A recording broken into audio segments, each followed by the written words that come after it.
Welcome to the weekly Q&A with Dr. Gray. During this show, Dr. Gray will take questions from the audience and answer them for you. Please share this out with all of your friends and family across all social media platforms. And now, let's welcome Dr. Gray. Hey everybody, today's question and answer session, I'm going to start with a very popular question, which is, why does my husband put me at the bottom of the list when I ask for him to do things? It's like men procrastinate. This is a very common complaint women have. He forgets to do stuff. He puts it off. Even myself, I remember a long time ago, my wife, I'd forget to do stuff. And I'd say, Bonnie, just put it on the list, put it on the list. And these are little things. And so it'd be on the list. And what happened is I said, by the time it gets to 8 things, I'll then take the list and I'll do it all. And what's ironic is I could do it all in like an hour or 30 minutes or something, sometimes even 15 minutes. But what happens is, why does that happen? And I don't recommend the honeydew list being 8 things anymore. I learned this can all be transformed. You can get what you want right away. Often women feel like my husband doesn't care, he doesn't love me. First of all, she doesn't understand why men will tend to procrastinate. There's this tendency in men, which is she has to do something. His brain will basically go, how important is that to be done right now? But a woman feels when he doesn't do it right now that she's not important. She takes it personally. So this brief answer is to help women not take it so personally, and then to learn how to change it. But it won't change if you take anything personally. We've discussed that if you feel hurt by things, it just shuts a man down.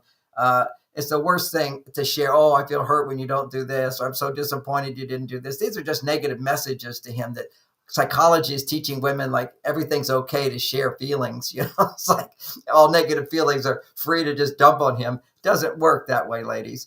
He loses motivation and so forth. It shuts down.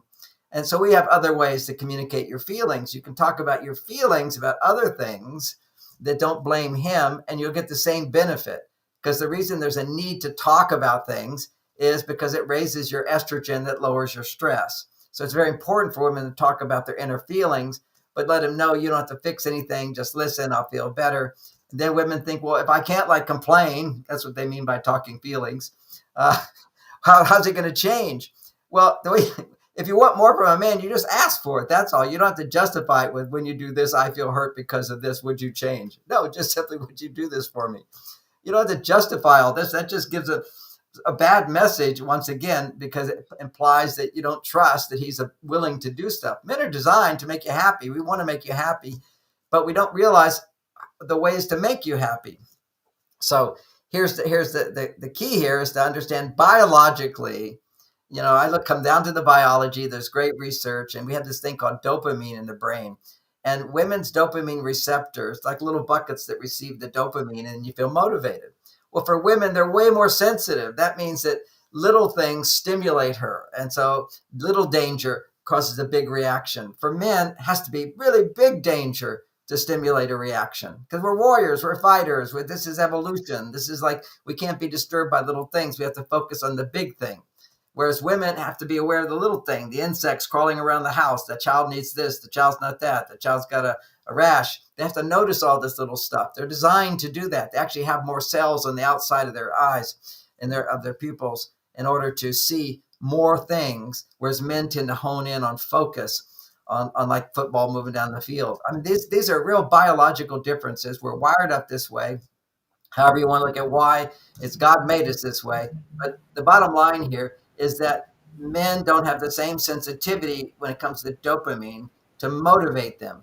So if you ask for something little, it goes at the bottom of the list. If you have some big dangers, there's a fire in the house, he comes alive. He needs that big motivation. So first of all, this helps you to not take it so personally. And the second thing is, how do you change this? Well, over time, I've changed. I know how I did it. I told my wife this technique, and you can tell your husband this technique. It's a real wonderful technique. It's called the 5-minute ask. And the 5-minute ask is you just put up your hands, 5 fingers. It alerts him. I'm going to ask you to do something. And I only need you. It's less than 5 minutes. It could even be 1 minute. It could be 3 minutes. But I'm going to ask you to do something that I could do for myself. And if you do it right away, it gives me a big burst of estrogen, and it will make me feel really good. Whereas in your mind, you must think it's no big deal. But actually, little things have the biggest effect. little things out of the ordinary. And the most important thing out of the ordinary is not the routine asks. It's basically something she's going to do for herself that she's asking him to do. And this creates vulnerability. Thank you so much, Shell. Great. Thanks for reposting. We appreciate that a lot. Everybody, if you've got friends, let them hear this stuff. It's really helpful to know.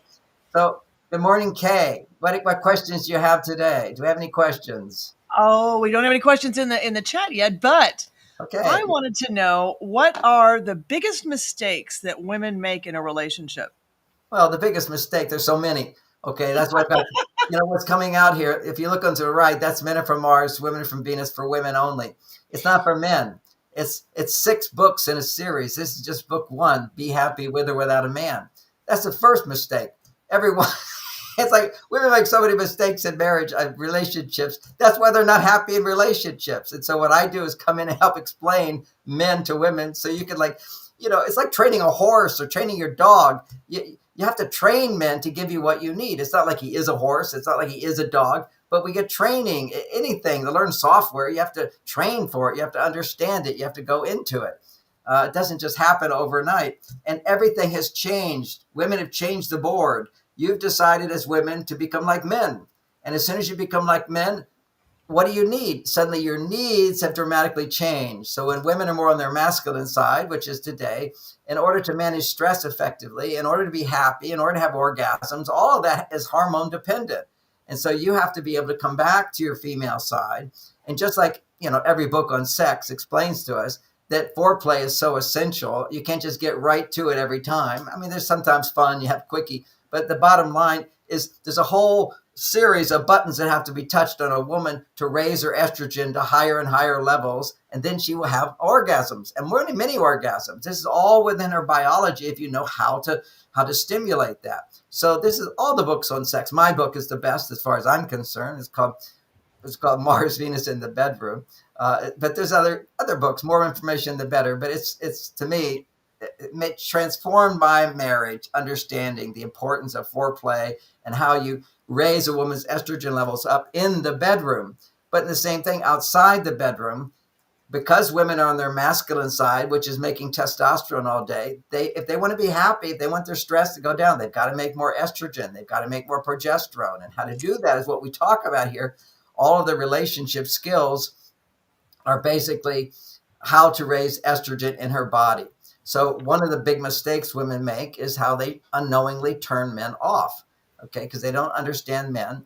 And so this comes right from Men Are From Mars, Women Are From Venus. That was the first few chapters is just what are the big mistakes men make, what are the big mistakes women make, what are the big misunderstandings. They're so classic, and it just keeps happening again and again. Even though there's this role reversal, those mistakes are still there. And what they are is women give advice. Don't give advice to a man. Anything you do to try to change a man, it's not going to work. Anything I do to try to change her is not going to work.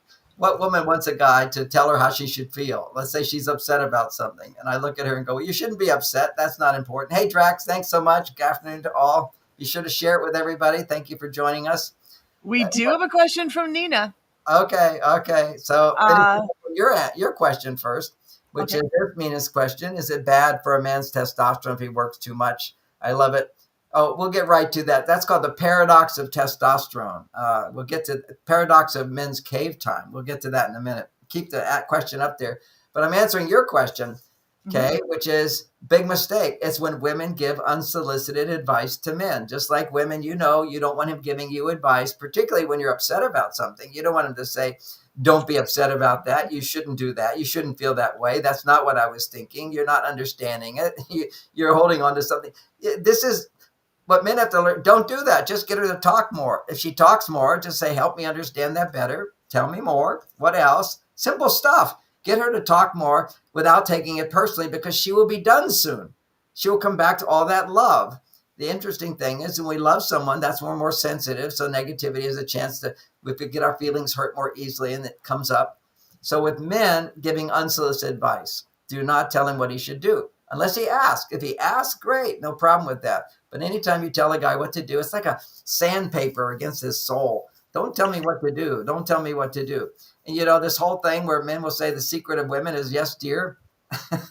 Yeah, if she's asking, but the problem here is that women start telling men what to do, and he says, yes, dear. See, there's two different things. I remember when we got married, and I was putting on a tie in the first year, and Bonnie would usually say, that tie doesn't go with your outfit. Let me pick out a tie for you. So she does that 3 times, and the 4th time I'm picking out my tie, and suddenly I go 3 ties and bring it over to her. What should I wear? This is just wimping out a masked man. Men start becoming less decisive because women will correct us all the time, telling us what to do. And we love you. We want to do it, but we slip into our female side. The male side of us is decisive, making decisions on your own.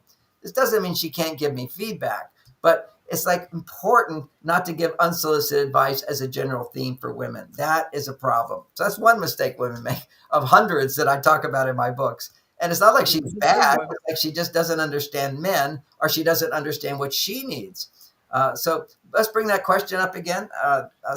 Nina, yes. Let's see. Is it bad for a man's testosterone if he works too much? And he says, I love it. I love it. Work, John. Thank you. Okay. So the bottom line there is anything too much means it's too much, and therefore it's not good for you. So if a man works all the time, he will start having low testosterone. He uses up his testosterone. The concept here is very, very simple for women to understand us. We're not as complicated as you. You've got estrogen has to go up at certain times. Progesterone has to go up at certain times. Testosterone has to go up at certain times. That balance has to be there. It's a lot to be a woman in today's stressful world when you're now the modern woman. It used to be more regulated, where you weren't out there making so much testosterone. So the real problem here is women who make too much testosterone. They're just unhappy. But men can work too much. And what happens is and too much in that situation means he doesn't have recovery time. It's the same thing with lifting weights. If you lift the same muscles every day, they will get weak as opposed to get stronger. You need to work hard, and then you need to relax. This is all men. This is go out and then go in and then share. Okay, go out, go in. That's the early stages of male development, which is solving problems, fixing things, achieving goals. That's going out.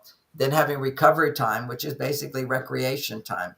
One of the best definitions of cave time for a man, the recovery time, is anything a woman would consider a waste of time. Okay. Anything you think is a guy's doing it, you think is a waste of time. And there's exceptions to that. There are things that are a waste of time that are actually not good for him. One of the number one thing that's not good for men, which is why men's testosterone levels have dropped so much these days, is the huge amount of porn that boys are subscribing to and doing. This is to have casual sex is one thing, which depletes you, but to do it with a robot, this depletes you completely. And that's what you're doing when you're doing it online. This is all fake. When something is fake, it's your soul recognizes as dangerous, so it produces a huge amount of dopamine. Digital stimulation is not real. It will produce higher levels of dopamine stimulation. We all know, take away your phone for 3 days and you'll go, how did people do without that? As the brain gets attached to high dopamine stimulation, which for men, once again, means they'll procrastinate even more because the little things don't have an impact. He needs the high stimulation of dopamine. Guys who do porn, a woman will never be able to turn you on to that high level once you've done porn. Until you go with a porn fast, you've got to quit it for months. Eventually, then what happens is your dopamine receptor sites will eventually upregulate. And then a woman can actually, being in an intimate relationship, can excite you way more than those women ever did. But it's all a matter of the balance between the stimulation and the receptor sites. The simple way to understand this is when men take cocaine or women take cocaine. But when research on cocaine, which evidently I just found out is becoming very, very popular again. It's just simply, it's a new thing. So I have to ask myself, why is it suddenly becoming so popular? Well, it's because so many males were raised on Ritalin and the other one, because that's just early stage Adderall. Adderall and Ritalin. One is a methamphetamine and one is a cocaine, just mild versions of it. Wow. And so what we've done is we escalated it, and it will turn into Parkinson's. Just everybody should know, Parkinson's levels are completely rising. They're all just a progression of inhibited dopamine function. So basically, you need high stimulation in order to be motivated. And at a certain point, you just burn out your receptor sites, and that's Parkinson's, because you've been addicted to high stimulation. So yeah, Nina has a follow-up. Okay, go ahead, follow up. Which I think goes beautifully into what you just answered. If a woman in her 40s wants to have sex more than twice a week, and her husband is tired from work and doesn't feel like he needs more sex, what should she do? You go, girl. Well, you need to go have fun without sex. That means that you're addicted to sex a bit too. Sex is not the end of everything. Okay, sex is an important part of life, and it's also a super high dopamine stimulator. And so wanting more sex more than your partner, you have to look at other things that produce dopamine in your life. You can't demand more from your partner what he's going to be able to do. What happens for men over 40 is their recovery period after having dopamine, after having sex, is going to be longer. It just takes them a bit longer to recover. When they're younger, there's less recovery time. And usually it's because that whole recovery period for a man extends itself longer and longer, because when you love someone in your committed relationship, I assume this is a committed relationship, your body makes more prolactin, and prolactin is what causes men to not be interested in sex after having sex. And so the more intimacy you have, the less men are going to be into it. So when a woman is wanting more than a man, what she can do is find other things in her life that can stimulate estrogen, because, climax is a big dopamine stimulator. And that also can be, particularly if you're wanting more than him, you're out of balance. And so my recommendation is find other things that are not sexual to produce your estrogen, because that's been one place in your life that raises it up. But that's called attachment. That goes along with what's called attachment. As you get attached to that, it's kind of like people are addicted to sugar. They get attached to the sweetness and whatever because it produces high dopamine. You need to have a time for your dopamine levels to recover. Now, having said that, you're saying twice a week. If he's 40 years old, if you want to keep his testosterone up and have fantastic sex instead of quantity of sex, quality of sex, is what's going to happen is when a man has sex once a week, after 7 days, his testosterone levels increase 50%. Then you're having sex like it was in the beginning. There is another dynamic here that men can learn and have sex a lot more and not have a recovery period if they practice what often people are calling tantric sex or Taoist sex. There's some nice books written on how to do this, where you actually have sex as a man, where you don't ejaculate. I rarely ejaculate when I have sex. I'm a multi-orgasmic man because I've learned these techniques of edging. And a lot of guys say they edge, which means you get close to it, but then you back off, whatever. That technique didn't work, but what I teach is something similar. I don't teach it online. I teach it in a private course because there's subtle techniques and it's too personal. But the ability to be multi-orgasmic, men have that potential, and then you don't ejaculate, and then the next morning you're ready to do it again, or twice that day you're ready to do it again if you have time.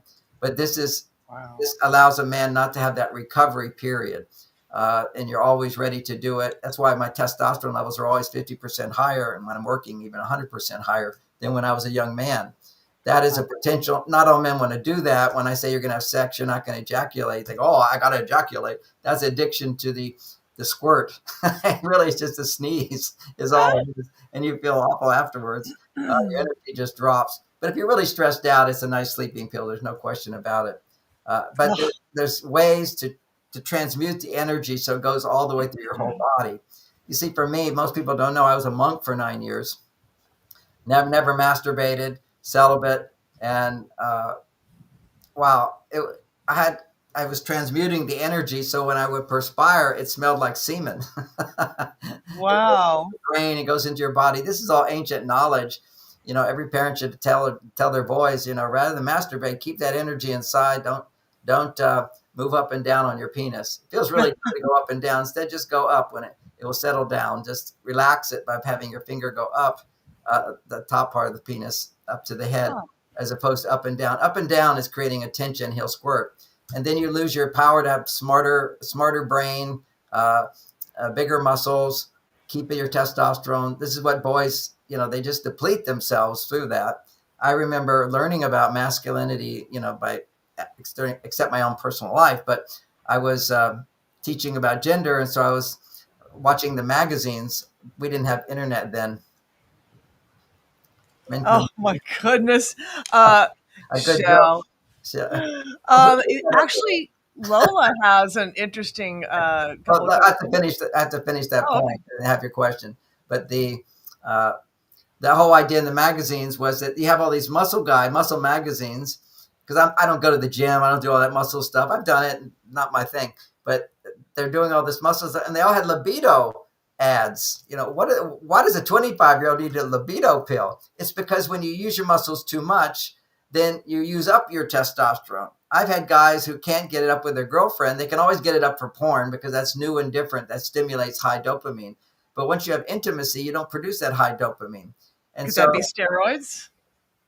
that's another one if you do steroids. But the bottom line here is, steroids will definitely make you impotent over time. But in the beginning, it's great. Oh, you feel so powerful. And then it just disappears after a while because your body can't make testosterone after a while. If you don't make it, you lose your ability to make it.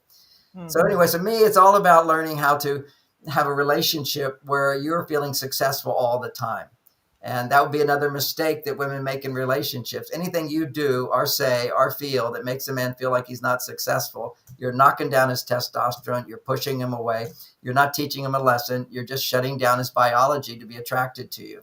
So it's like learning how to use a man to feel happier without pushing a man down, but using him to bring you up. And these are all of our insights and skills. Okay, you had a question there? Yes, Miss Lola did. Hi, John. Your app is great. I tried it after your Thursday's Facebook Live. I love the letters. People. Okay. Isn't that great? Yeah. I love the letters and the affirmations. Is the app available in English only? Any plans for it being released in other languages? Yeah, I just need to make sure everybody's happy with it. It's working. We're adding another feature to it as well. Is when you pick the app. For people who haven't done the app, after it processes your feelings, it writes out 13 affirmations for you to pick from.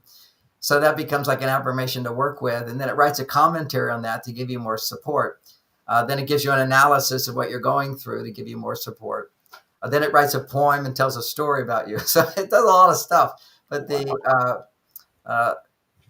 the affirmation that you pick, we're putting an extra feature in there. So if you want, it can be a notification that comes up on your phone reminding you of your affirmation. So that will be a fun thing for people.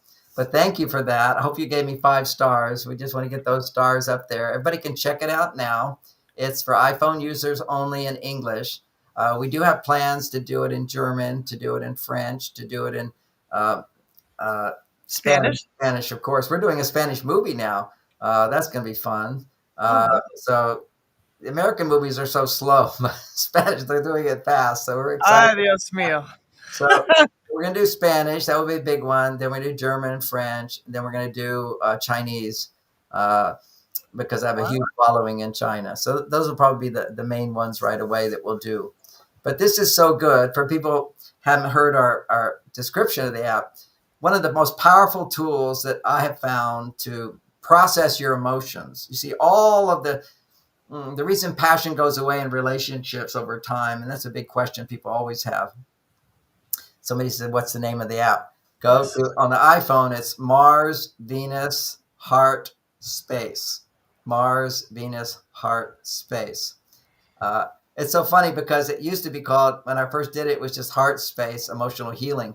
And when I put it on there, the day I launched it, somebody else launched their app, Heart Space Emotional Process or something like that. So I decided, okay, put my brand on it. So you go to a different place so you don't get them confused. So it's Mars, Venus, Heart, Space.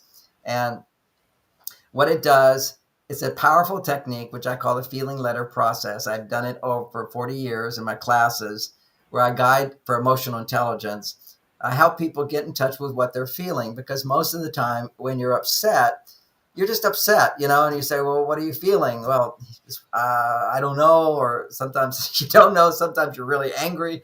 Sometimes you're depressed. Sometimes you're anxious. Well, those are just states of that's just the symptoms of suppressed emotion.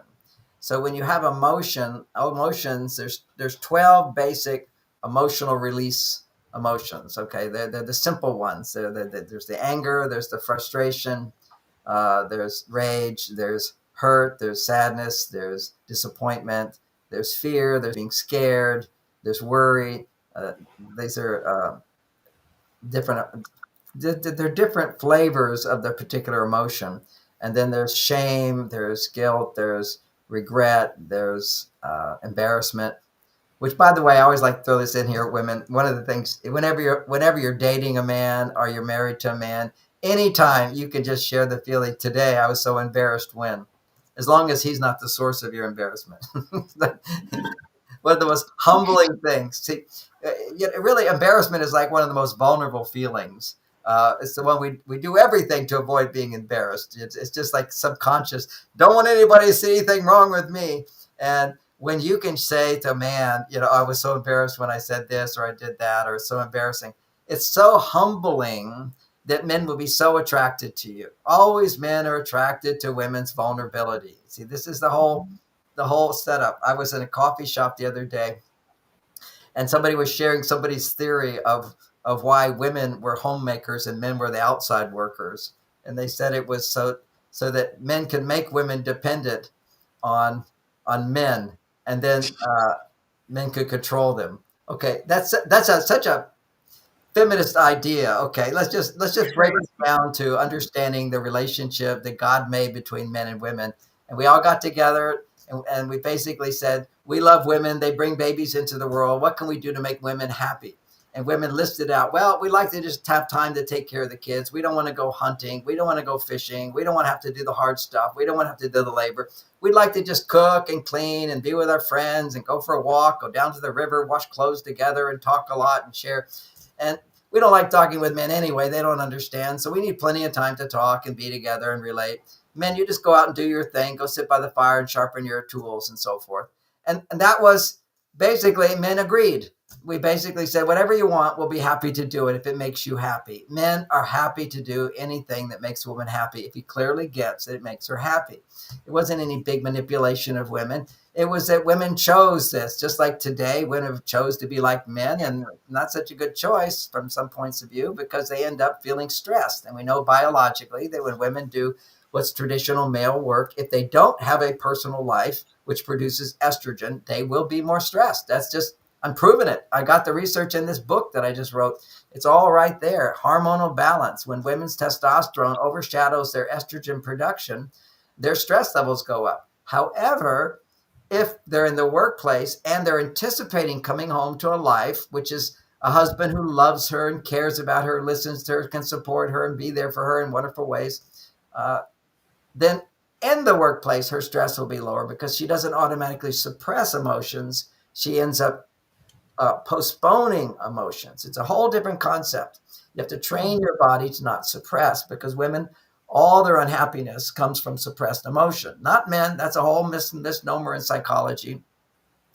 It's for men who are not feeling successful. That's the source of stress for them. It's not suppressed emotion. But we do have, when we are successful, for both men and women, when you are feeling loved and successful, your issues when you were a child will tend to come up. And when men are up to 13 years old and a little bit to 21, they do have a lot of suppressed emotion because a little boy is very much hormonally like a little girl.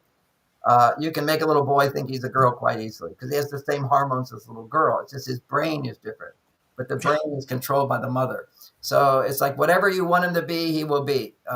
And unfortunately, it puts a lot of pressure on little boys. One of the most abusive things to a little boy is when a mother says to her son, your dad's a jerk, but I love you. Don't be like your dad. And this happens a lot. This is a conclusion a boy gets. Mommy loves me. I'm like a little girl, doesn't like daddy, as opposed to what an amazing guy daddy is. That supports male self-esteem. That supports masculinity. And these are all the mistakes we make as parents and whatever. Fortunately, we grow up. We're capable of healing ourselves. And that's what my work is. We all have these, wounded pasts, so to speak, but we have ways to heal. And the HeartSpace app is your own personal therapy session with John Gray. What I do that's made me very popular with people as a therapist is I don't do what normal therapists do, which is it's the same direction, help people get in touch with what they're feeling. But a normal therapist will just say, what do you feel? How else do you feel? Tell me more. What else? What does that remind you of? Tell me more. And you have to do all the work. And you can spend years trying to break through your feelings inside. Well, I've been doing this 40 years. I know what you're feeling. Just tell me anything and any problem you have. And I can tell you, you're feeling angry about this. You're feeling disappointed about this. You're worried about this. You're concerned about that. You feel bad about this. It's very embarrassing to be feeling that. You feel ashamed. I can tell them all that stuff. And I taught the computer, the app, to do the same thing. So it's private. Most people, even unless the therapist actually knows what somebody's feeling before they feel it, there's no space for those feelings to come out. That's why they don't come out. We'd be embarrassed to share what's inside of us. We have all the ills of the planet are all inside of each of us. The outer world is just an expression of what's in the inner world of all of us. If you have any spiritual awareness at all, at least conceptually, you know that we're all one. We're all part of the divine energy of the universe. Everything's out there is inside of us. And that's called our shadow self. That's our repressed, suppressed self. And the more we can find a space to bring that into the conscious awareness, we transform it into positivity. But if you use the negativity inside of you to try to change somebody, it doesn't go away. Now it sits there until somebody changes, and you still haven't learned how to let go of the tendency of human beings to be attached to other people changing before you can find your spirit, before you can find happiness, before you can find joy. This is the whole point of all personal growth, is be conscious of what's underneath the consciousness, to the subconscious and then to the unconscious, and bring that up. And this app does that. It does it very easily. You just have to answer 5 questions, 1 minute for each. And then it writes 4 or 5 pages of what you're feeling inside. It's amazing. I can't wait to go. I haven't had a chance to go see it. I promise I will. Okay. Kaylor. Venus Heart Space on the iPhone. And please, at our shows in the future, let us know how your experience. Yes. Okay. Come back in a month and tell us how you feel about that app. Now, if they go right now, they can get it for free. Go get it for free. Test it out. See if you like it. It's wonderful. There you go. I can't wait to get a poem. All right. Ms. Kaylor has, what is the best way for a woman with commitment issues to get over that? In this particular case, the commitment issues probably come from abandonment issues with her father. Okay. Well, Kaylor's married. I don't know what you're talking about, commitment issues, but I'm not really sure if this is about you. If it is, send me another message, or you're just asking in general for some friend. But what's the best way for a woman with commitment issues to get over that? Well, the most common commitment issue women have is what's often referred to as anxious attachment. Okay. And that is, they're in a relationship with a man, and then when he goes to his cave, they get all freaked out. It's like, oh, where'd he go? He doesn't love me. He's not there for me. That's one. And then there can also be another one where women have been hurt in relationships, and then they don't want to commit. And then there's also the case, which she's referring to as abandonment issues with her father. So when you have abandonment issues with your father, the symptom of that, most common, is you fall in love with men that really are not ready to be in a relationship. You fall in love with men who are just players. You fall in love with men who just want to go out there and have sex. And this is men who are not ready to be in a relationship. And so you fall in love with them, and you get turned on by them. You don't even know them. They haven't done anything for you. They don't have the potential to do anything for you. And you get all turned on inside, and you think that, oh, this must be true love. And it's not. They're not going to be there for you. But once you have that commitment issue, you tend to, like radar that picks the wrong guy and gets turned on by him. And to the extent you have that, the right guy is going to be exceptionally boring, because your brain needs danger. See, the wrong guy is danger. It produces a lot of dopamine goes up. Your estrogen goes up. That causes you to feel a lot of arousal and excitement. Okay, so danger produces high estrogen. Nurturing and support produces high estrogen. But when you have a father issue, you look to danger, which is the unavailable father. And a part of you just says, well, how can I make him happy? And what happens is you get turned on sexually to the wrong men. And ideally, in terms of the guy you want, if you haven't been successful in finding the right man for you, and you've always been sort of pursuing or responding to the man who turns you on right away, that could be a symptom of the father issue. And so the way you correct that, one is the app will do it. Write a lot of the feeling letters to your father and express your feelings towards him. That's the therapeutic process.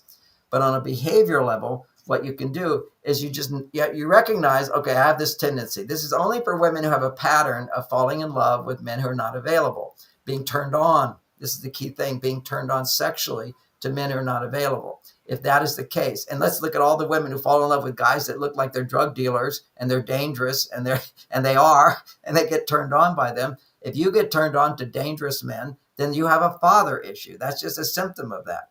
So how do you find a guy who's not dangerous if you'd like to have a nice marriage and create a family and have commitment so he's not cheating on you all the time? So if you want a good guy, what you're going to find is if you have that pattern of attracted to danger, then the right guy for you is going to seem really boring. He's going to check all the boxes, but you're not going to be able to flame on. You're not going to be turned on to an extreme.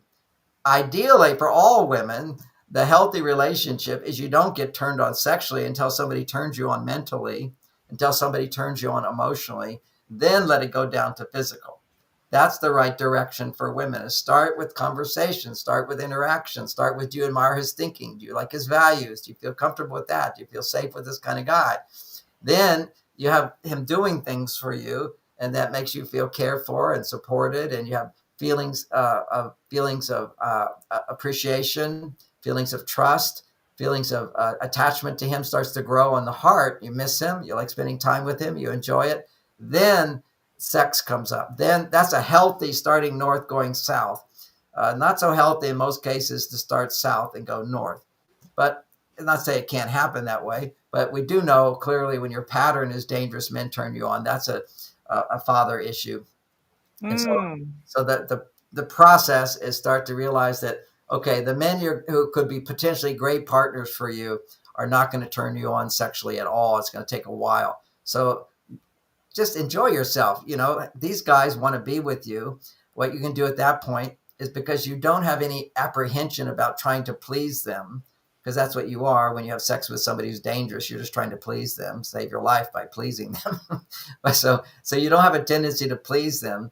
That's called codependence, where you're trying to make somebody else's needs more important. It's kind of a zone where you can feel like, okay, well, what do I like and what do I want? And you can start changing a lot of these bad habits of overgiving in a relationship, because women do that. They overgive, and that's builds resentment. Any woman who feels resentful to your partner, it's not your partner's fault. It's you. You overgave. Now, maybe he gave nothing, but you still wouldn't feel resentment if you didn't overgive to him. That's what resentment is. It's the result of not him not giving enough. It's the result of you giving more than what he gives to you. Mm. And if you practice not giving more than what a man gives to you, he will give you more. That's just, you create the space for him to give you more. If you're giving more to him, there's no space for him to give to you. You're pushing him out. You're trying to change him. You're trying to get him to give you more. I see you follow that point. Oh yes. So, well, Miss Nalay. Okay, Nalay. Hi, thank you so much for your question. And what do you recommend for women who want to open their heart to love? Well, it's sitting right up there. What happens is when you don't fully feel love, it's because you don't fully feel your emotions. And often the reason people don't feel their emotions, they don't even have the words for it.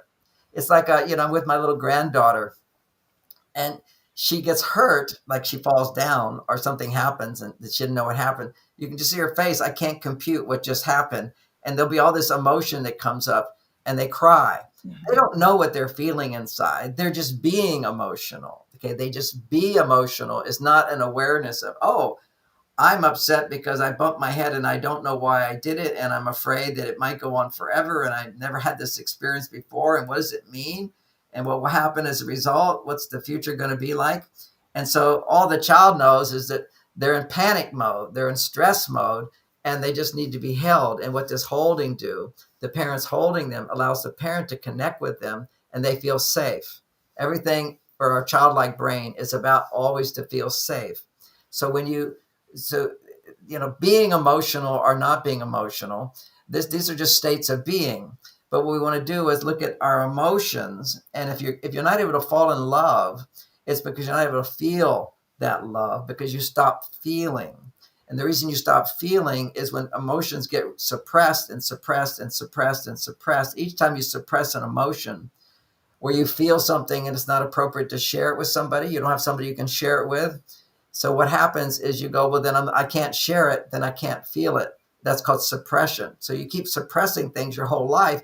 Your ability to feel becomes a little bit less, a little bit less, a little bit less. So you can look at the bright side of life, but you can't fully feel it like you could when you were a child. If somebody just says to me, do this and you'll feel bliss. I'll do that and I'll feel all this bliss. You just have to say, because my mind, all I have to do is think bliss and I'm blissed out. Okay. It's because I can feel whatever I want to feel because I'm in touch with my feelings. They're not suppressed. I have the fluidity. I can put my attention on, my daughter was telling some stories about Bonnie, my wife who died. And we were telling little stories and just tears are flowing out of my eyes because I miss her so much and I feel so much love for her. A lot of people who've lost spouses that they're in love with, it takes a long time or maybe never. But there's a pain in the beginning when you go through the grieving process, really, really painful. But the more you can learn how to feel, you feel through it. And so one of the easy techniques I have is, I was just using it when I was starting to feel the pain of losing my wife. And I just had to say to myself, yes, I miss her. Yes. And it's painful to live without her. And then I just have to ask the question, why is it painful? Because I love her so much and she's not here. Just to be able to say the reason why I miss her is because I love her so much. What do I now feel? I feel all my love for her. You just suddenly feel love instead of pain, and the love heals pain. So the emotions will follow your thinking, your beliefs. You can say something, you'll feel it just like that if you're in touch fully with the depth of your feeling. But most of us spend our lives suppressing emotions. So this process, the feeling level process, you could do it every day, which I never thought you should do it every day. I used to just do it when I'm stressed out. If something upset me, being married, my wife could trigger me. I'd be upset. I go to my cave and I figured out how to do this technique. Well, my wife would do the technique and we come back and love each other and let it be done. So you come back to love without depending on your partner to change. That's the key to emotional transformation, is the key to a long-lasting, happy relationship, is our partners are going to, they're going to hurt our feelings from time to time. And and it's painful. So what do? Do you ask them to change, or do you change yourself? When you can change yourself, the outer world changes. And this is another mind blower that I was writing about the other day. And one of these books I'm writing, the 6 books for women, I'm writing them all simultaneously. I've got about 600 pages for each of the books because I go through my ideas and then I realized this should go in that book. So I'm just finishing right now editing the second book. I think I'll bring them out every 3 months. It takes me about 3 months to edit if I have time. Right now I'm touring, so we'll see how fast I can get them out. Well, we've got a question from the Roman Phoenix. He would like you to create a book about spirituality. I've been doing your meditation from your book on how to get what you want and want what you have. Yeah, it's the law of attraction before all that stuff happened with the law of attraction. And that's good. It's a universal truth. So that's my book on spirituality. I'll just put it that way. I don't want to compete with all the other people. They do all their whole thing on spirituality. I can give classes on spirituality and not that many people come. So you got to just listen to what God gives you. As a teacher of gender, nobody does it better than me as far as I'm concerned. Although some people are doing a good job as well. But this is my thing, so I'll be doing that. I used to give classes on spirituality meditation. But if you go to soulsearch.com or my Mars Venus, John Gray Mars Venus YouTube, there are a bunch of my talks on spirituality and on meditation. And there's, when it comes to spirituality, it's more about experience. And I think I have 20 different guided meditations in there that you can take your pick, manifestation, healing the past, all these things from the point of view of bringing in God's angels to bless you and heal you and so forth. But thank you for the question. And those talks are available there. But if you ever have a spiritual question to ask me, I'm happy to come give my answer. Because ultimately, if you look at a lot of the ancient traditions, the spiritual teaching is love. And it's the love between a man and a woman that recognizes that men and women are different. Okay. And in Asia, it's the yin and the yang, and Tibet, it's the yin and the yang, and the divine God is the male and female. They're symbols of masculinity and femininity coming together in an embrace. And so, when I make love, it's totally a spiritual orgasmic experience. It's about just the feeling pure, the experience that the words that help to articulate it is you're mine, I'm yours, and we are one. Okay. This is the oneness. And this is what, when you couple and you bond, it's you transform attachment to bonding, but the expression of that attachment that goes to bonding is I'm your husband, you're my wife, and we're one. So, but the actual experience is that I'm yours and you're mine, and you're my female side and I'm your masculine side, and we come together. So this is a spiritual principle that I translate into relationship. What I've seen to be the case is if you look at the relationship of men and women, what happens is men go into women. Done. Women don't go into men. Just take that as a metaphor for your life, women. Your job is not to go into a man. He only has one hole and you don't want to go in that hole. No, not at all. Well, Dr. Sam has an interesting question. How can someone tell when on that last thing? Let's hold this question, but it's getting the right direction. Everything you'll see in my work, it's not that it's ultimately men find their female side through making a woman happy. If a man finds his female side without a woman in his life, he goes over to his female side and his male side becomes weak. Let's put it that way. He's making estrogen. But when I find my female side through my wife, my estrogen goes up. I'm connecting with her, but I'm doing something for her. I'm providing for her. So my male side stays strong. And sex is the perfect example of that. For a man to actually have an erection, to stand strong, his testosterone has to be high and his estrogen has to be rising. Now, if his testosterone is low and his estrogen's rising, he doesn't get an erection, and he also gets angry and irritable and procrastinates. And all the worst qualities you can find in men only happen when they're on their female side and not balanced with their male side. Mm-hmm. And all the unlovingness and the unhappiness and the resentment and the rejection, all that women go through in relationships, their unhappiness only occurs when they're producing male hormones and then not enough female hormones, or they're making more male hormones and not enough progesterone hormones.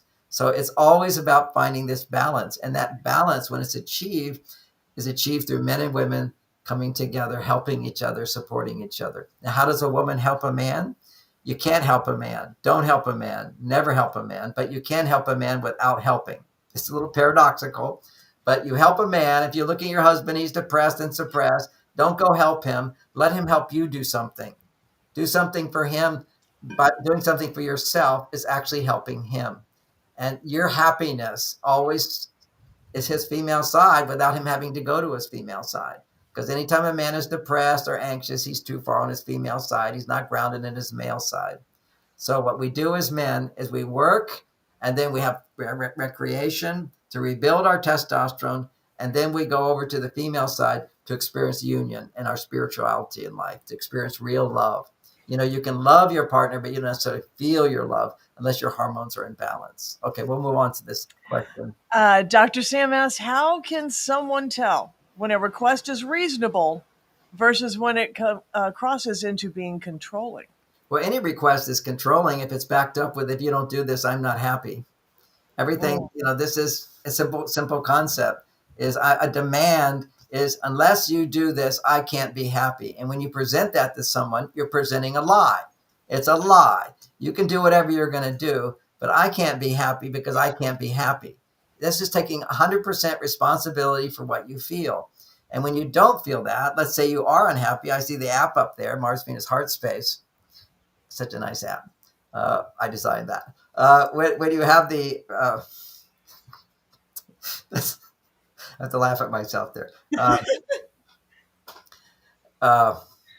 Where was I? See, my ego came in there. I lost my flow. What's my question? Oh, a request versus a demand. About controlling, yes, about being controlling. Well, I'm going to go back to a guy named Ken Keyes. I think that was his name, but something like that. And this is back in the 60s or early 70s. And he was paraplegic, and he learned to be a happy guy. And so he wrote a whole book and had a whole teaching, a whole following on give up your demands and have preferences. Anytime you're unhappy, you're demanding. You can ask for help. You can have preferences. But a preference means that if I don't get what I want, it doesn't affect my connection to my soul. Okay? And that's not going to make me unhappy. I'm not dependent on you doing what I say or what I ask you to do for me to be happy. I'd like it. It would make me happier. And that is a Mars-Venus theme in my book, which is Be Happy With or Without a Man. It's for women learning to be happy and then to ask what you want as preferences. not as demands. So what is reasonable about a request? You have to be reasonable to discover that. And to know what is, you have to give me a request, and I can be reasonable about this, and you can decide. And so how do you know if you're reasonable? If the person who's asking it is coming from a heart place and not a demanding place. If they're just demanding, they're being unreasonable. And it's actually biological to say that any demand is unreasonable. As I've defined a demand, is when it's backed up by, if you don't do that, I will be unhappy. So that means you're in a fear state. That means you're in negative emotional state regarding this. Now, it's like you're threatening them. If you don't do this, I won't be happy. And when mama's happy, nobody's happy. That's right.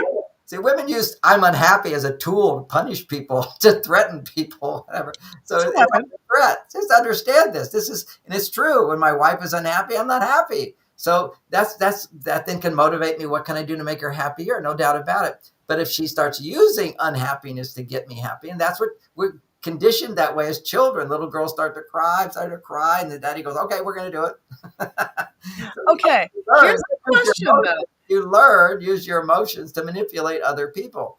So coming back to the question, which is a great question, I didn't finish answering it. Biologically, when you're in your emotions, blood flow stops to your prefrontal cortex of the brain, particularly for women, more so for women than men. For men, when there's emotions, they still have 50% emotion, 50% prefrontal cortex. You just measure the blood flow. It's all there. When a woman is emotional and she's talking about her feelings, blood flow literally starts draining from the logical part of her brain. Now, does that mean I should say to her, honey, you're not being logical? No, that would be an insult. You're being emotional. And isn't that wonderful? I want an emotional wife. I care about emotional wife. If you can't be emotional, you can't have orgasms. And I want to give you an orgasm because it makes me feel one with you and it makes me feel great. And it increases my love for you. So I want a happy wife. There's no doubt about it. So if you can't be emotional, then you can't be happy. So I want my wife to be emotional, which means sometimes as she becomes more emotional, she's not going to be logical. And so I sit back and logically think to myself, don't explain to her logically that she's wrong. See the whole intelligence here is be intelligent about this. But if you think a woman's like a man and she's emotional, you want to immediately help her be logical. Well, there's no real good reason for that. You shouldn't do that for this and this and this. Now, the question is, well, an unreasonable request, who's to say, except both people, is this reasonable or not? And the way you get to reasonableness is you put emotions away. And so in my book, How to Talk to a Man So He'll Listen, hasn't come out yet, but there we do a whole exploration of... That's a long book. It's got to be a long book. No, it's not. 50 pages. But that book is How to Talk So a Man Will Listen, is you have Mars Talks. And Mars Talk is where you have to leave emotions out of it completely, and then everything is reasonable. The problem is that women will have a conversation with you, and when he disagrees, you'll say, oh, that hurts my feelings. Or how could you say that? And then she gets all upset. You can't get upset. If you want to have a reasonable conversation, you have to leave emotions out of it completely. And you set your mind. Now, if she has emotions, then we have a Venus talk. A Venus talk is, I'll just listen to your emotions. I'll hear you. I'll support you by listening and not trying to fix you or anything. And you'll find your way back to stress going down, and then you become reasonable again. When someone's emotional, they can't be reasonable. Let's just be clear about this. Right. And men can be reasonable, many men, but they can't be heartfelt. If they feel threatened in some way, men go straight to reason, but they're not heartfelt. They're not connected to their emotion. They're not connected to empathy, so forth. So Mars Talks, without bringing emotions into it, both people can be reasonable. My daughter actually wrote a brilliant paper, which I've been thinking about ever since. Happiness versus joy. I mean, she basically, her theory was happiness is a temporary state of being. Yes. You have brief moments of happiness, but joy can be a perennial state once you achieve it. Well, that's beautiful, particularly for a child. If you talk about it can be. Joy is a state of being. There's no doubt about it. But it's also conditioned into environments, because sometimes I'm joyful and sometimes I'm just peaceful. So it will change as well according to setting. But clearly happiness is a response to something which has happened. So she's right on tune there. Joy is coming from inside. Happiness is joy coming from inside in response to something outside. So I'm happy. I just won the lottery. I'm so happy. Now, if you don't have connection with your joyful nature inside of you, you won't even be that happy when you win the lottery. Right. Okay. Right. So one is a condition, but joyfulness is a state of being. But it's not like I'm always joyful. I have access to joyfulness. Right. But I can also be peaceful. I can also be Absolutely. enthusiastic. I can also be serious. I can also be protective. There's a lot of, but it is just one state of being. And some people, we might call it a virtue. Different states of being are virtues. And some people have more of that. And typically women have more of it than men. It's another reason that men want to go inside of women to find that joyfulness. Women, as a state of being is femininity of the virtues. And often men find their feminine virtues by connecting with a woman, and joyfulness would be one of the feminine virtues. Now, I have feminine virtues. It's just women are feminine virtues. And I connect to those and awaken that within myself through connecting with my wife and having her in my life. That's why when you lose your wife, you're so sad and you're not joyful and nothing, because particularly for men. And, we look at men and the death of their spouses or divorces. Actually, men are 8 times more likely to commit suicide than women, 4 times more likely to commit suicide than just regular guys who aren't divorced or their spouses have died. It's a big blow because men find their emotions through women, and men who find their emotions without women are usually have anxiety and depression and addiction, and they're players, and their lives are chaotic.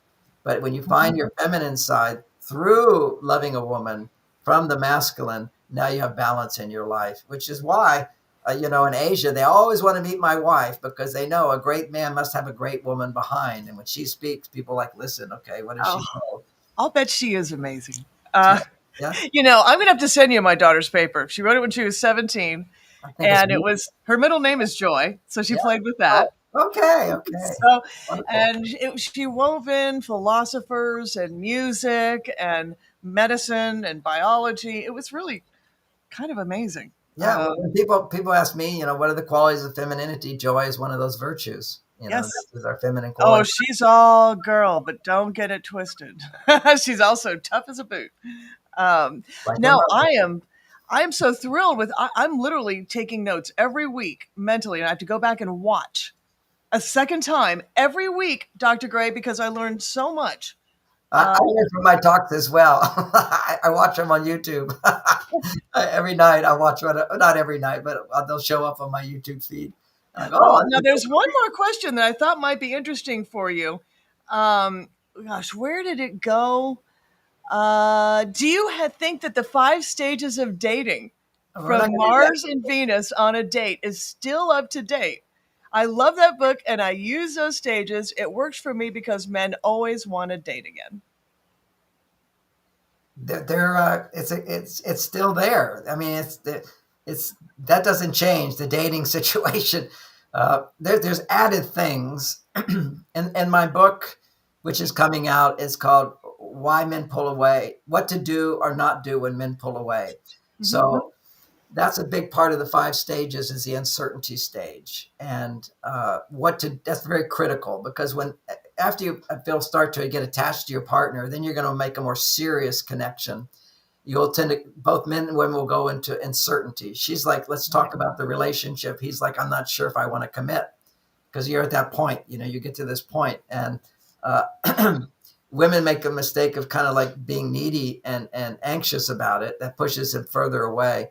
And he makes the mistake, if he's reading that book, of dating another woman.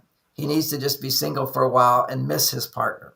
Because what happens is when men get close to women, that close, their estrogen goes to higher levels. They feel love. Oh, this is great. And then every trauma of whenever you felt loved as a child, it will start to come up. And so you withdraw. Okay, you pull. It's like after you put your finger in fire, you pull away. So different men have different avoidant tendencies, but he will pull away.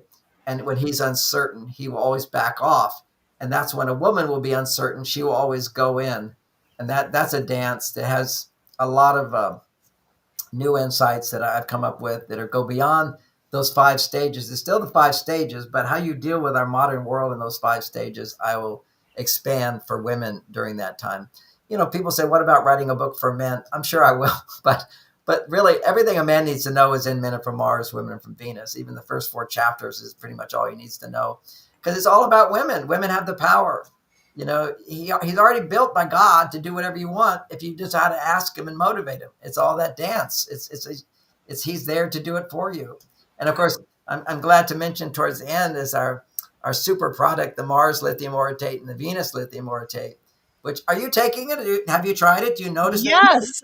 I noticed that I wake up easier in the morning, for one. Yes. More wide awake, and more focused. Great. That's what it's supposed to do. You know, in there, I'll talk about besides lithium orotate. Lithium is like the most important thing for your aging brain. They're now saying that it's good for Alzheimer's. It's a preventative of Alzheimer's.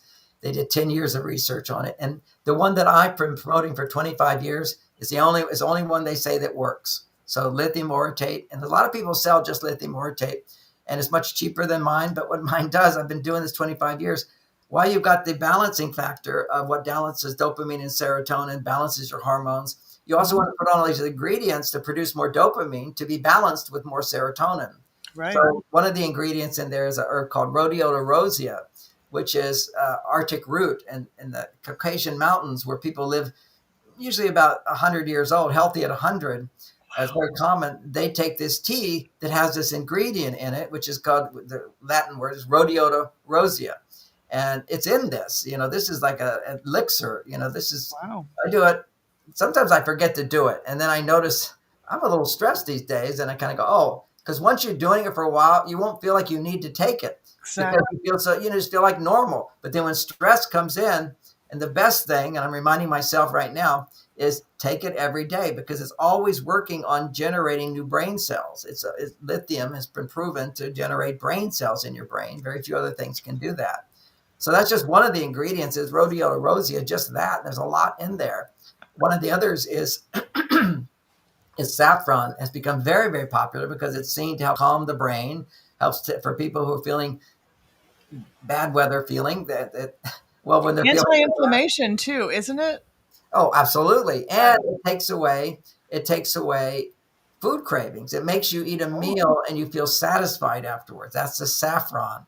You know, they used to make in Spain, they make saffron rice. Well, this is the extract of it. It's highly concentrated. These are very high quality ingredients. So it is a bit more expensive than the normal lithium orotate products because they just have lithium orotate. I have magnesium orotate. I have zinc orotate. I have calcium orotate because all of those orotates work together to stimulate brain function. So people notice focus. They notice relaxed focus. They notice more stable moods. But once moods are stable, you don't notice when you're stable. But you have to know, even if I'm not noticing it because I'm just feeling good, it's still good to take because it's actually regenerating your brain cells and keeping you in that state. And it's you know, a lot of other ingredients in there as well, but that's enough to talk about for today. And I hope you can enjoy that. I got a question, Dr. Gray. I got a question. I'm very excited. How long did it take you to see results, Kay? I just got mine. All right. Nina, I've been taking it for about a week. Okay. I really started noticing about a day, maybe a day or two ago, when it just was easier to wake up. And my sleep seemed deeper and more refreshing, and I'm more focused during the day. So I think it's about a week for me, but maybe I'm just reactive. No, a lot of people experience results right away with this. Right. It's not like caffeine where you just notice something like that. It's smooth. It's just you have to be noticing, oh, look at this and look at this. So you're getting those benefits. And of course, we have research on all the benefits I'm talking about. So it actually is doing these things. Somebody asked about teenagers. Basically, I'm not prescribing this to anybody. I'm talking about it from my own experience. I've been working with this with patients and clients and people in workshops, hundreds, thousands of people over the last 25 years. And I give it to all ages. I recommend it to all ages. That's my thing. Whenever people want a recommendation from a doctor, they should go to a doctor. Right. You see, you know, people will go, all that is minerals and ingredients. These are all natural ingredients. People don't say, oh, I'm going to go eat at a Jack in the Box or a Golden Triangle, talk to my doctor. That's just pure poison. I mean, we're giving people pure poison. So there are no noted side effects of any of these ingredients, just for people to know. And some people, you know, I try to get into whole foods and they say, no, we know it. There's no side effects. We know there's no danger to it. It's just that when people realize this makes them happier, they might eat the whole bottle, and they'd have too much. Okay. Well, if I start looking great, Miss Nina, I'm 59 years old. So tell me if I start glowing from the inside something. I don't know. Now, there was one question. It also contains magnesium oxide. What's up with that? That's just another form. It's a blend of oxide and magnesium oxide and orotate. And oxide is help you have nice bowel movements. Okay. That's important. Yeah, and again, all these things are synergistically there. So, it's not like you're taking a pill for this and a pill for this. Right. It's a part of a pill, and a part of a pill. They all work together as like a team to help your brain. And I've had various, did various things and found this to be effective. And I've worked with doctors on this, holistic doctors. It's doctor approved. It's doctor recommended. It's got all those good things. But the doctors that I've been working with are experts on nutrition and so forth, as opposed to your regular doctor. If you go and you say, "Should I give this to my child?" they'll say no. I remember I was on a vacation, some place around the world, and having dinner with a guy. I forget, some island somewhere, and he has his son, and the son has got extreme ADD problems. I mean, big problems. And I basically gave him some lithium orotate, my pills, and within a day, the kid was saying, "That John Gray is so wonderful to talk to him, and that felt so good, and I'm feeling so much better now." He'd taken the pill, and so the parent thanked me. I gave him my supply, keep doing this, and then I meet the person years later, and I said, "How's your son?" "Well, it didn't really last for him." I said, "Well, did you get more of the product?" He says, "No, I checked with my doctor. My doctor said don't take this." I went all the list of all the things he was giving, which were some other recommendations I had, but he was already doing a lot of supplements. We're doing nothing for his son. And he says, "Oh, doctor didn't do this, so we haven't been giving him this." This is insanity. This is what they've been doing for the last 40 years, telling people don't take lithium orotate, because psychiatrists were giving lithium carbonate, which is, you need to get any results, you have to give 500 times the dose. And in giving 500 times the dose, there are side effects. So they would call the beneficial dose. They do blood tests on a regular basis to make sure you're not taking too much, because they were giving them so much. These are minute doses. These are tiny, tiny bits, because you don't need more than tiny, tiny bits. They're micro, meaning little minerals. You only need a little bit. The problem is when you eat sugar, or when you have a lot of happiness or a lot of unhappiness, any extreme emotions, extremes use up lithium. And then you have flatness as a result. And then what you have is a back and forth, up and down. That's what was given to people for bipolar. But it was first discovered at Lithium Springs. You could be depressed, and for a couple of days after being in the hot spring water, you would not be depressed. You'd sleep better, and all these things would happen. And then so they decided, well, if it works so well, let's give it to people who are depressed. But they didn't put them in a spring, which had microdoses of it going into the skin. They gave them this, they just got it out of the ground. Okay, basically carbonate out of the ground, gave it to them in massive doses. And in massive doses, it still worked, except that the side effects of massive doses, it's a salt. Imagine you eat too much salt. It messes with your metabolism and all these things. So swells me up. My rings get tight. Now, this is going to be the last question, because I don't want to keep you from your wife. And then you need to tell us about the next few weeks. Let's see. You started discussing this last week, but didn't get to finish. What should women do to reduce very heavy menses? Well, the whole menstrual cycle deal is all regulated by stress. And so she's just stressed. And everything I've been talking about is lowering stress levels. And when you lower your stress levels, your body will come back into balance. All of the menses problems is having to do with dysregulated stress in the body, hormonal imbalance. So besides doing this wonderful product I'm talking about, which will help a lot, another beneficial product is the app. Okay, start processing your emotions. You're upset about a lot of stuff inside, and the symptom is the menses problem. So that would be my recommendation, is coming back to stress. There could certainly be other supplements you could take and whatever, but those supplements only can help if you're not stressed. So the most important thing is process your emotions. And I was mentioning that because I had to debug this, and go through it every time, find the mistakes it was making. I was doing it every day. I had to answer the 5 questions every day, and which is anything that bothers me. I have to go over it again and again. But what I found is that nothing bothers me at all because I was doing over and over and over the same stuff. It was amazing. And each time, this is the great thing, each time I would come back towards the end with teary eyes. Okay. Oh. It will always connect you back to your tearful feelings. And the ones that, of course, for me is it will ask you, who do you want the app to write the letter to? You don't give the letter to someone. It's just for you to imagine sharing these feelings with someone. But I can write it to my wife, Bonnie, who died, and I can write it to my mother. There's something about both those two things. And that just bring about the sweetness, because a lot of our emotions is our inner child. Okay. It's the limbic system of the brain, and you're bringing up suppressed emotions. It always bring up suppressed emotions from childhood as well. So, but the same thing is true as if you're upset with your wife. It's just, I'm never upset with my wife now. I've got women figured out that I haven't understood. So I don't need to write the feeling letters to her, but to Bonnie, before I figured all this stuff out, I'd get really upset with her. I'd go to my cave and I'd do the exercise. I'd write it out rather than the process, having the app do it, didn't have the app, but I was just writing out my feelings. And always I would come back to love. The whole thing is you just have to say, I want to feel more love. You have to set the intention. I want to let go of anything that's keeping me from feeling love. And it will guide you through a whole process to bring you back to those feelings.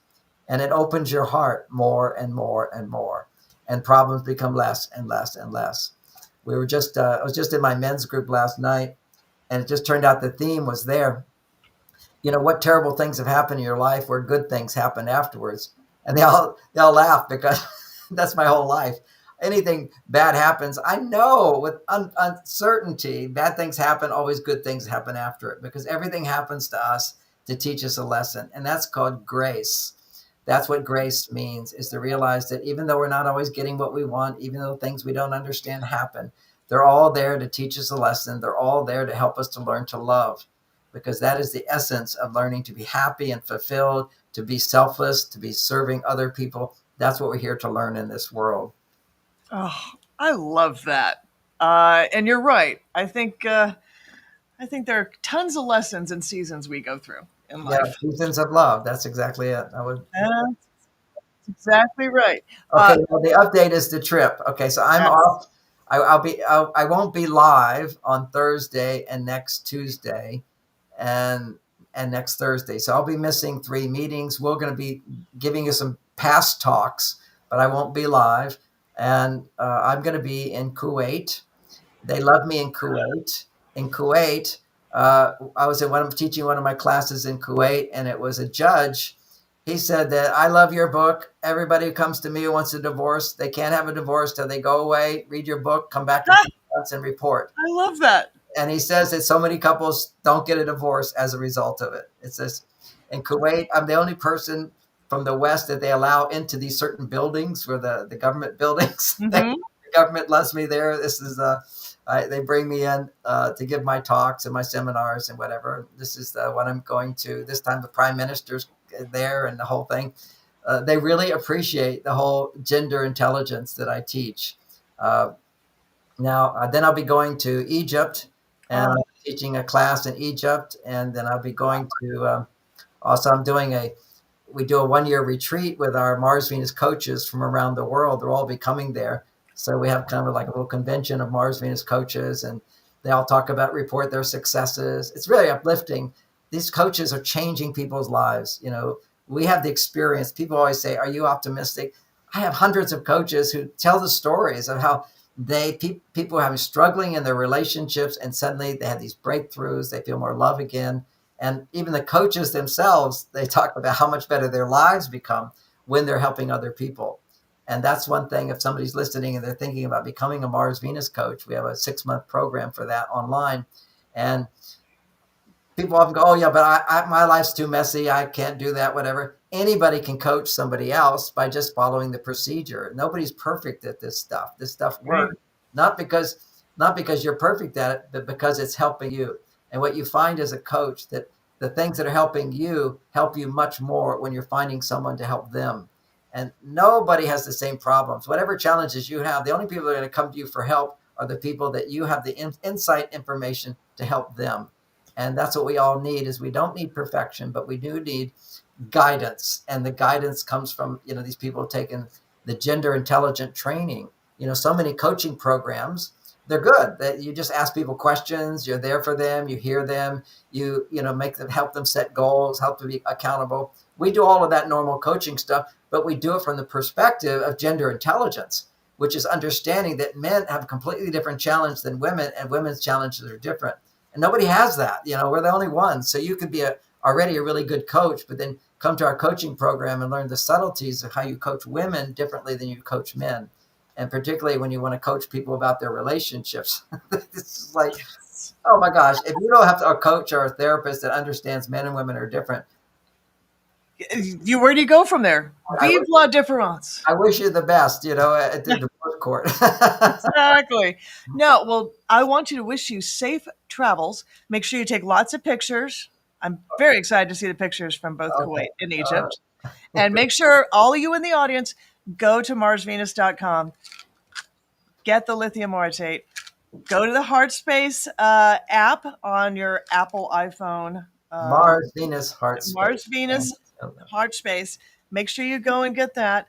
And then keep your notifications on for Dr. Gray so that you know when he comes back and shares all of his adventures from the Middle East. All right. Thanks so much. And follow him on TikTok too. Okay? Make sure you're following him on all these different platforms so you don't miss a single moment of his brilliant advice. Have a great day, everybody. Bye-bye. Thank you for watching Q&A with Dr. Gray. Please share this out with all of your friends and family across all social media platforms. And be sure to tune in every Tuesday at 11 a.m. PST and 2 p.m. EST.